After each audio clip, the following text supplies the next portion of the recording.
May nagpresenta dito siya na daw mag-pipe. Nilalight niya pa yung piping ko kanina. Hindi daw pantay-pantay. Oh?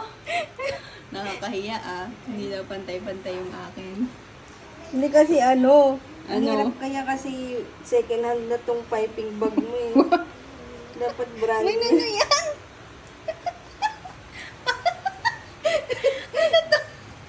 Grabe. Pwede ka na magtinda ng ano. Ito na akong bagyo, digital lingua. Dadas.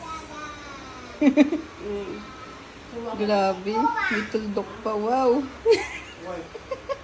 Sayang eh. Wow. Ah, Ang galing mo talaga. pwede na pang benta. Siyempre. Grabe yung quality. Second try. May timer ka na. Para hindi masunog.